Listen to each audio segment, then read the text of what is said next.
কি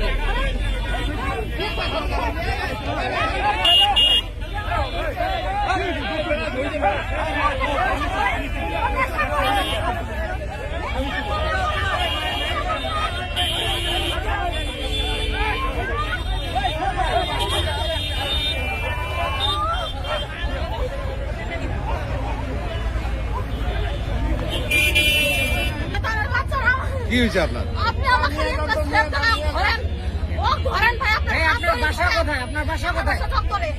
জগদল কোন জায়গায়? সতরংপাড়া গ্রামের নাম। তো ওনার সাথে আপনার কি সম্পর্ক? উনি আমার স্বামী ছিল। হ্যাঁ, ভালো কথা। আমি ডিভোর্স দিছি 5 বছর হচ্ছে। এখন আবার কি? এখন আমি ওর বাচ্চাকে আমার কাছে ওই নেশাখোর ওর কাছে বাচ্চা রাখিনি। ওই পাগলের মতো বলে খুঁজতেছে, আমাকে ধরবে, রাস্তায় মারবে, এজন্য আজকে ওই আমাকে ধরে মারতেছে। ওর নাম কি? নাম কি? ওনার নাম কি? আলাউদ্দিন। ওর নাম আলাউদ্দিন। ওনার গ্রামের বাড়ি? ওনার গ্রামের পশ্চিম সিংপাড়া জেলখানা।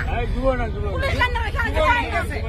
এখন বলুন যে আপনারা এই যে রাস্তায় এইসব গ্যাঞ্জাম কেন ও করতেছেন? আমাকে ধরছে, আমি জানি না ওইখানে আছে।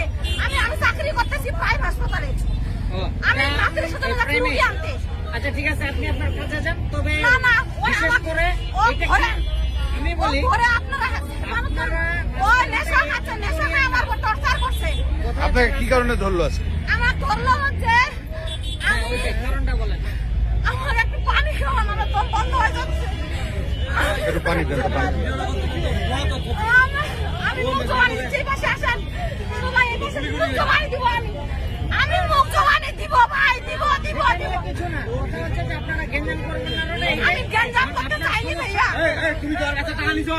আমি কোরআন শরীফ এখন মসজিদ যাব, চলেন। আমি ওই আমার নেশাখোর স্বামী, আমার ওর সাথে বিয়ে হয়েছিল। বিয়ে হওয়ার পর থেকে ওই নেশা করতো। নেশা করার পরে আমার পেটে বাচ্চা আসছে। ওর নাম কি বলো তো? ওর নাম মোহাম্মদ আলাউদ্দিন। বাড়ি? বাড়ি পশ্চিম সিংপাড়া যুবননের সামনে। বাবার নাম কি? ওর বাবার নাম সফিয়ার রহমান, মার নাম মলিমা বেগম। ওর সাথে আমার বিয়ে হয়, বিয়ে হওয়ার পরে বাচ্চা আসে পেটে। তারপর ওই নেশা করতো, প্রচুর পরিমাণ নেশা করতো। একলা বাড়িতে কোনো কারেন্ট নাই, কোনো কিছু নাই, ও আমাকে একলাই থাকে রাখে। 12টা 1টায় বাড়ি আসতো। আমার এই যৌবন নিয়ে আমি একলাই থাকি ওই ঘরে, ওই বাড়ি আসে না। তারপর আমার বাবাকে বলি, আমার বাবার বাড়ি থেকে সবকিছু নিয়ে আসি, ভরণ পোষণ, আমার কাপড় চোপড়, ভরণ পোষণ, খাওয়া দাওয়া সব আমার বাপ চালায়। আমার বাচ্চার ভরণ পোষণ বাপ চালায়, কিছুই দেয় না। ওর দুলাভাইকে দিয়া করছি, বিচার দিছি, কোনো কিছু না, ভালো হয় না, খাইলে আসে না। তারপর 10 বছর সংসার করার পরে ওর আমি নিজে ডিভোর্স দিই, কোর্টে আসে। ডিভোর্স দিয়ে আমি কাগজ উঠাই নিছি, ওর বাড়িতে কাগজ পাঠাই দিছি। দেওয়ার পরে এই পর্যন্ত আসি, ওর বাচ্চা আমি রাখছি, আমার কাছে লেখাপড়া করাচ্ছি। এই পর্যন্ত আসি, আমার চলার জন্য আমি বাইরে যে কোনো একটা প্রতিষ্ঠানে কর্ম করে খাচ্ছি, একটা ক্লিনিকে, সেটা হলো prime diagnostic centre and clinic. আজকে আমি এখন যাচ্ছি মাতৃস্বজনের রুগী আনার জন্য। রুগী আনতে যাই, আমার সামনে আসে আমাকে ঘায়াল করে, আমার উপর অত্যাচার করে। এটা আমি বিচার চাই ভাই, বিচার চাই, আর কিছুই না। এখন কি করবেন বলেন, আমার বিচার লাগবে। এটা ও যে একটা অভিযোগ করলো, ওর কাছে কিসের টাকা নিছেন? এটা অভিযোগ। এখন আমার বাড়ি থেকে লোকজন আসতেছে, আপনারা ওদের কাছে মুখ জবান নিবেন, আমাকে আপনারা হেফাজতে রাখেন, ও ধরেন, ধরে রাখেন।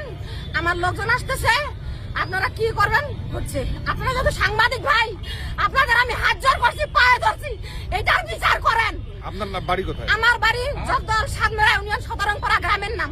আমার নাম মোসাম্মদ কুলসুম বেগম, আমার বাবার নাম মোহাম্মদ তবিবর রহমান, মায়ের নাম সবিজান বেগম। এইটুকুই।